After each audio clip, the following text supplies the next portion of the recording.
Behold, the dreaded Cavern of Darkness. You must defeat the monsters to gain the orb. Hello everybody, Bulbzak here once again, and welcome back to Shining Force. There are a few things I'm going to have to talk about, but here we are at the Cavern of Darkness. Here's your general overview of the map, as is normally the case. Here you are seeing the final lineup here. You're going to have 3 Dark Mages and a Skeleton. I'll get more into that later. But you're going to, again, have a little bit of a bottleneck as you start through, and that is you have these 2 zombies kind of trapping you in. Now, the way to get through this is you want to use your long-range fighters to kill at least one of the zombies to let you out so that you can escape the bottleneck. You really don't want to put a close-range fighter and get stuck. Now, what I'm doing right now is I'm seeing the inventory space of all these different characters, because this is the first battle that we have where we have chests on the battlefield that we can actually use and get. So, like I said, right now I'm using my long-range fighters, to attack the zombies and get out of the trap. This might take a little while. Now, I'm going to actually say something that I kind of noticed in this battle. I thought it was kind of strange. It seems like the zombies have more defense in this battle. It seems they take more hits than they did in the last battle. I don't know why. I don't know if that's the case or whatever, but they just seem to be a little bit more resilient. Again, I have no idea why that is the case, but there's just something strange, I guess. Now, what you want to do here is I'm going to be using Teo to actually clear out this block. This attack won't do it, but our next attack should. Until then, we're kind of stuck. We're kind of stuck where we are, because we have very limited long-range fighters. I mean, I have Anri as well, which I'll be getting to. Most of these are close-range fighters and healers, which I don't want to be putting up against the zombies. So again, I am kind of stuck in that bottleneck, which is kind of annoying. So you kind of have to wait for the right turn to come, and then there we have it. So any minute now, because there's a few things I want to really talk about, but I'm not going to have the chance until after we get through here. See, I'm attacking the other zombie here because mainly my rule thing with Teo, kind of allowing her to... I don't really like... I think I've mentioned this before. I don't like using magic against enemies that have less than 6 HP. So it's kind of like my own personal rule, but it's kind of a preservation of magic type deal. And I kind of want to have Teo here use her blaze to get us out of this trap and go through. So anyway, a few things. I'm going to be breaking out of my normal spiel to kind of talk a little bit about some personal things that have been going on. As you've noticed, it's been quite a few weeks since I actually posted a video. In fact, this video should have been out the same day as I posted the previous Shining Force video. But there was a lot of things coming on the horizon, which I'm going to be explaining, that kind of prevented that. I could have had it done the same day. It would have been some post-commentary and all that stuff. But I was under stress getting a lot of stuff done. I was feeling very suffering a lot from anxiety attacks, suffering a lot from migraines.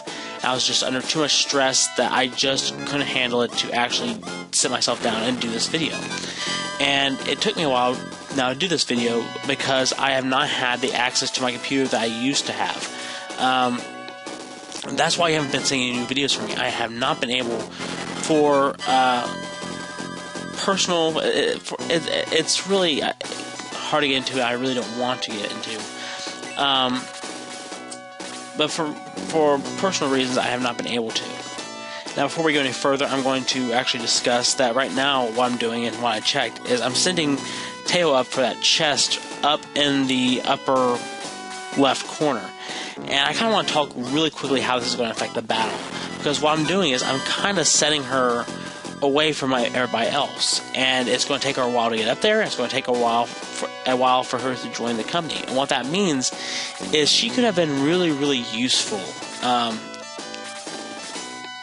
throughout the battle, and I'm really not going to be able to get the use out of her like I would want.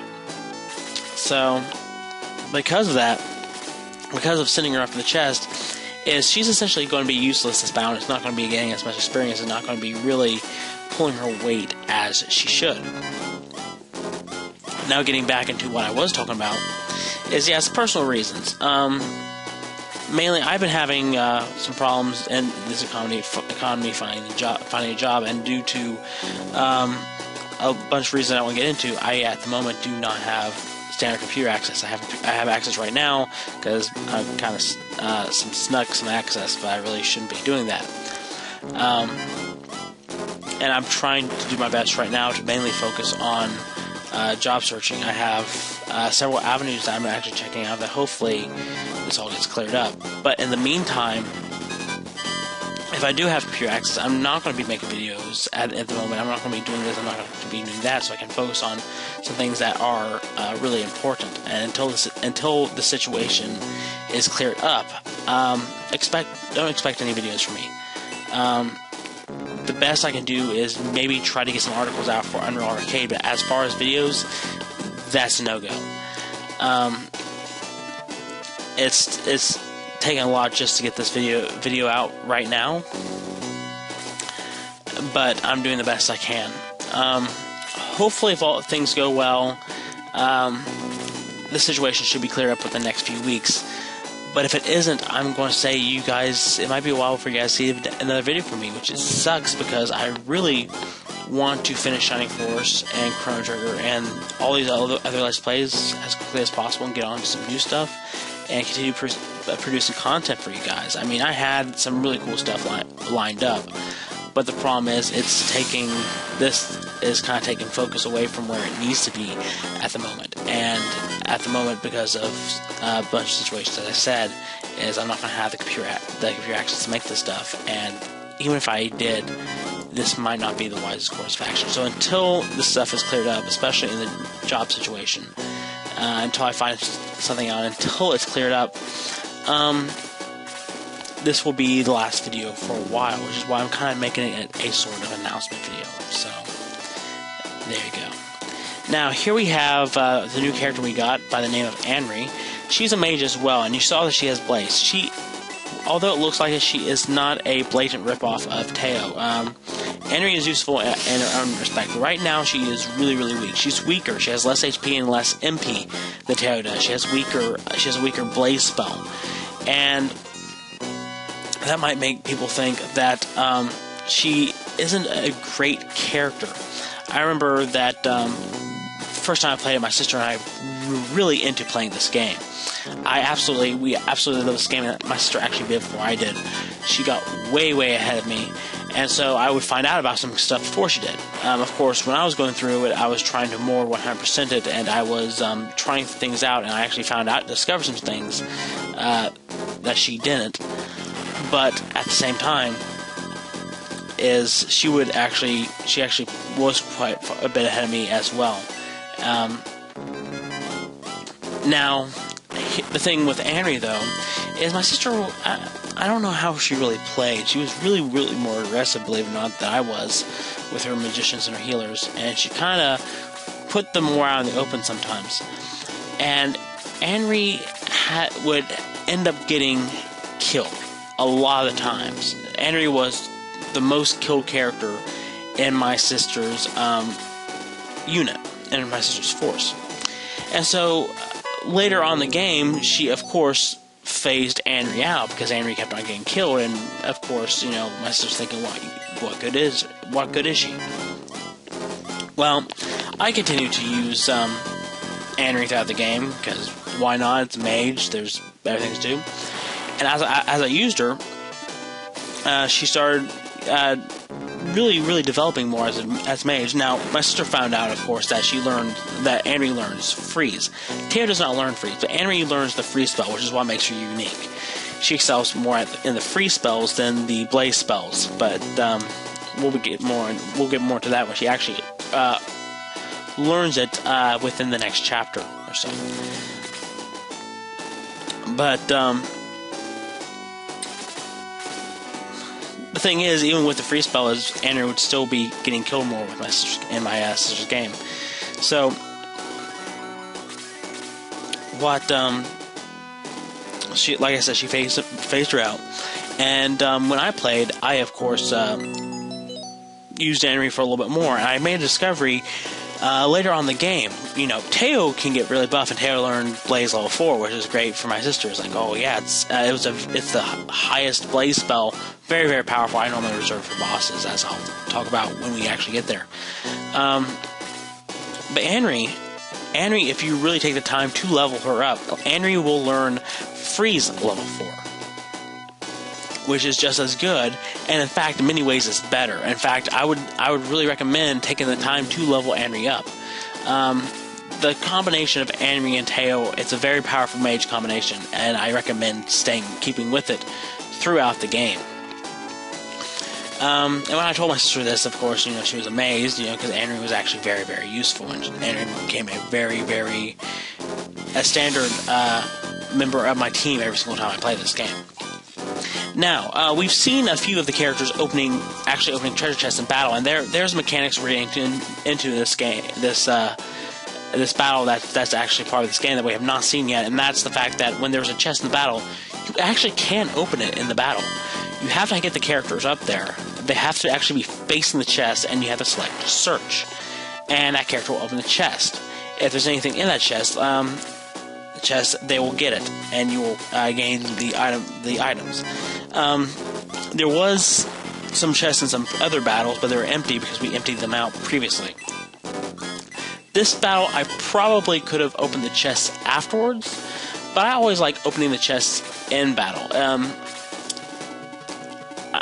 I might explain this if I ever do Shining Force 2, but Shining Force 2 actually took out the chest opening mechanic in battle, which is disappointing, because that's a really, really good mechanic. It's a mechanic I like, being able to open things and search things in the battle. It was in the Japanese version of Shining Force 2. I'll probably get to that if I ever do that game, but they took it out of the American version. I've never understood why. But yeah, so normally what I normally plan is, if there's a chest in a battle, is I'll normally look to see which groups have, you know, more open inventory slots. I'm looking for 2 to 3 open slots, and then I plan them that they can go on special excursions. Anybody has 1 or 0 slots, I really don't want opening a chest. So that's what I did here. And as I previously mentioned with Teo, the decision to send her up the highest chest cost me as far as the use of an able-bodied healer, especially with Teo, who could have hit a lot of these enemies at the same time using Blaze level 2. But yeah, so a lot of times when I get close to where a chest is, you'll see me actually going through, see me checking inventory slots to basically figure out who I want to send up there. Normally I won't just send one person to a chest. I'll send a group of 2 or 3, sometimes kind of like as a little unit, like a close range guy, a long range guy, and healer. Because you never know, they could be getting into battle with absolutely nothing. But, you know, I still do it anyway. It's a little habit of mine. It's probably a good habit to get into, to kind of make sure you have these tight little units that you can't, if you do send them out, you kind of send them out to be kind of united, to kind of go out there. So, anyway. Now, we're actually cleaning up the giant bats here. There's not much. We haven't really met that much resistance. After you get out of the bottleneck, it's really not that bad until you get to the end. The end's where a lot of the battle is going to be won or lost, and I will explain why when we get there. Just taking care of the giant bats, their evasion, their blah blah blah blah blah. Really not much to really say there.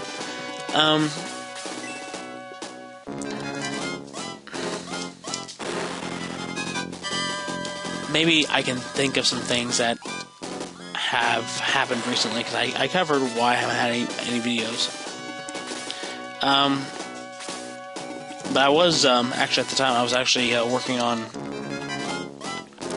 some new content and getting things ready for future things. I was like really close to actually getting Secret of Mana ready for the Unreal Arcade channel, and I actually had a video that was supposed to be posted on the Unreal Arcade channel, and I have no idea what's happening with that. I've almost given up at this point.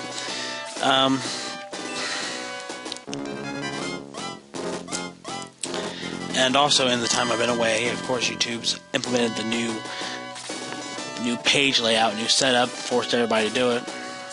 And it's the top thing of my game. I'd be wanting to nice it all up, but I'm behind on a whole lot of things. And see, the thing was, even when it was coming up to that, the week when I was getting this ready, is I was already under a lot of stress. I was already I already said, I was having migraines, I was having anxiety attacks, and it was because of the situation I'm going through. Most of it is the fact that I have had my degree for about a year now, and no matter what I do, I can't seem to actually find work. At the moment, I'm actually looking to basically use my degree in a way to teach, or in some respect, whether it's a teacher's assistant or a substitute, or actually teaching.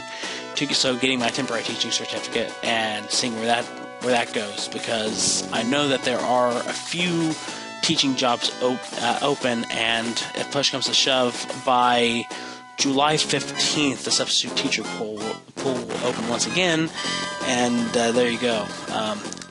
A day of substitute teaching with a temporary teaching certificate is $100, so I mean, there's something. And I've never been one to actually discuss my private life actually while I do Let's Plays, because I want to kind of focus more on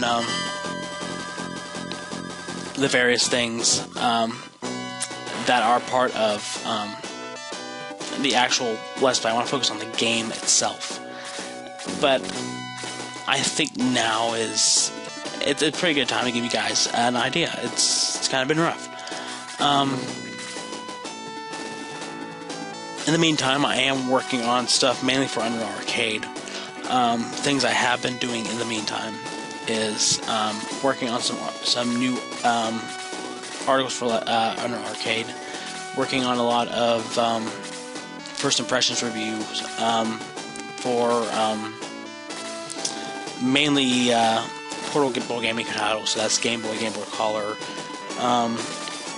and DS. In fact, one of the games I'm working on for first impressions is I'm already kind of working on the review is Radiant Historia. I'm also playing playing 3 hours into the game of Luminous Arc to get the first impressions, and I'm working on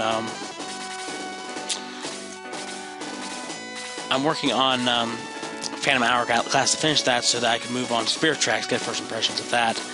At the same time, Unreal Arcade has been wanting me to do a comparison of Ocarina of Time versus Ocarina of Time 3D, and I still need to finish Ocarina of Time 3D and then finish everything with that.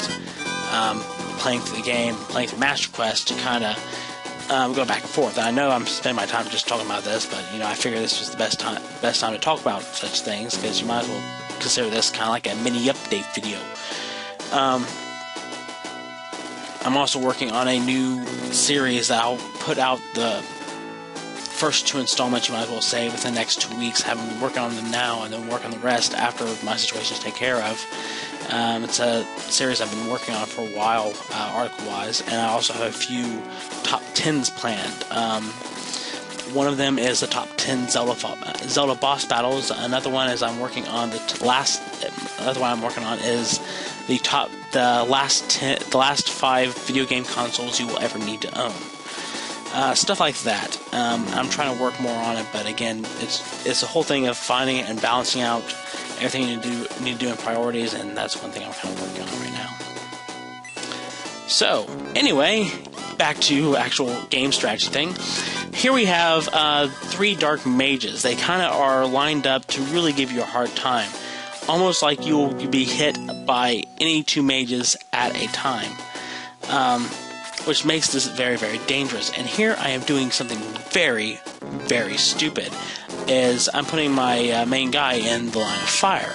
Now, you're like, okay, so what? But the problem is, I probably shouldn't have moved him in first. I should have moved in another close range fighter and then have my guy come in later to finish him off. But unfortunately, like an idiot, I'm putting my main guy in front of 3 mages and telling them to shoot.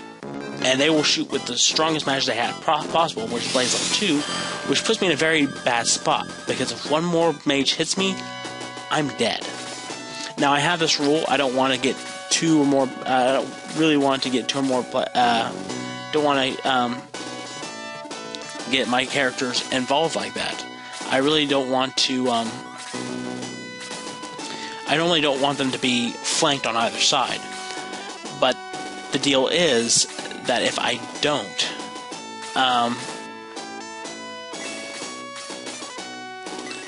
the deal is if I do not do that, if I allow them to, if I would not do that in this case, my main character's dead, I lose this battle. So in order to save my main character, I break my rule. And I really, really think hard about this. But I know I absolutely have to break my rule if he is to survive. So I take out the Dark Mage on that side to give my character some room to get healed.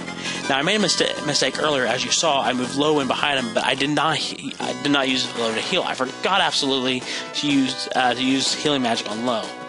And that was really, really dumb of me. And here I don't want to move Teo in, because I know if I move Teo in, my main character's dead due to Blaze level 2. So I keep her back for now. I let Ken take the brunt of it. I move everybody forward, and here I am. I'm going to actually get my character back to get healed, and actually move Gort in to take care of this Dark Mage and kind of finish the Dark Mage off. So that's one of the things where, you know, I kind of had to break my own little rules, but I did it I did it for the purpose so that I can actually finish and win this battle in one shot. So now it's just a matter of healing my main character and moving on. Because this battle kind of has a pseudo-boss fight. It's not a real boss fight, but it's just one character, so the game kind of considers it, and that's the skeleton. Now, sorry, the skeleton's kind of trapped in a corner there, which means only one close-range fighter can get him at him at a time. Now, what you want to do, you want to move in one close-range fighter up to him, and you want to arrange your long-range characters in the 3 positions. One on either side, cat-a-corner, to the skeleton, and another one 2 spaces back. All of your long-range fighters should be hitting it. Should go to hit him. I thought about moving moving my main character in, but I thought better of it. Ken needs to get healed, so Ken's not going to be the one doing it. Need to move Anri up there. I don't think it's going to happen. I can't get Teo in there. But that's what you do, is you basically arrange your long-range fighters, and then you get a close-range fighter in. Close-range fighter wobbles him until he needs to back out to get healed. Long-range fighters continue to go at it. And you do that until the skeleton is dead. And that's all that it is to it. After the mages, it's really not that big a deal. Now, here's something you're going to be noticing real quick. And that is, if you noticed right there, there's a slight hiccup. And that's because while I was recording this, I actually had to pause for a while. Because I got interrupted. And I had to pause for a little while to actually carry on a conversation. And that actually took a little bit, and I had to cut all that out and fix it in post. Stuff like that happens. I remember during my first Let's Play, that I got, it was when my parents were separating, and I got interrupted by my dad while I was doing something. I had to pause and all that stuff. I had to edit all that out in post. So it's not the first time, it's not the last. But here we are. I forget who finishes the skeleton, because it's been, I don't know how many weeks since I actually did this. It's 1 HP, so it really doesn't matter. It's whoever gets the next hit. But that's the end of the battle. Yeah, might as well finish him off with Blaze, because it's extra experience. That is the Cavern of Darkness, and we finish all this, and we can get the Orb of Light, which we need to progress on. No, it cannot be! After all these centuries! What was that? The Orb of Light must be within that chest. Take it quickly. And with that, we have the Orb of Light. Until then, guys, I'll see you next time when we use it. Until then, I am Bulbazak, signing out. See you later.